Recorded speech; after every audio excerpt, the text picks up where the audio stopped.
কাঠুরে হাতি আর চালাক খরগোশ। অনেক দিন আগে এক সবুজ ঘন জঙ্গলে থাকত এক পরিশ্রমী হাতি। তার নাম ছিল গজু। গজু প্রতিদিন সকালে কুঠার কাঁধে নিয়ে বনে যেত, গাছ কাঠ জমাত, তারপর বাজারে নিয়ে গিয়ে বিক্রি করত। এই কাঠ বিক্রি করে সে নিজের সংসার চালাত। হাতি ছিল সৎ আর পরিশ্রমী। কিন্তু জঙ্গলের পাশেই থাকত এক চালাক খরগোশ, নাম ছুলু। ছুলু ছিল একেবারে আলসে।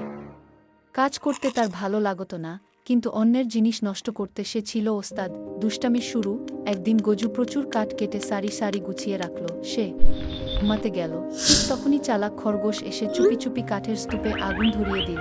কিছুক্ষণের মধ্যেই গজুর সব কাঠ পুড়ে ছাই হয়ে গেল। হাতি ঘুম ভেঙে যখন দেখল, তার চোখে পানি চলে এলো। আমি এত কষ্ট করে কাঠ কাটলাম, আর সব শেষ হয়ে গেল। আমি এখন কি করব? গজু কাটতে লাগল। পুলিশের কাছে অভিযোগ। পরদিনও একই ঘটনা ঘটল। গজু বুঝল এখানে নিশ্চয়ই কোনো দুষ্টুমি আছে। সে সরাসরি থানায় গিয়ে পুলিশকে সব বলল। পুলিশ সিংহ অফিসার খুব রেগে গেল। সে বলল, চিন্তা করো না গজু, আমরা খরগোশটাকে হাতে নাতে ধরব। ফাঁদ পাতা। পুলিশ আর গজু মিলে পরিকল্পনা করল।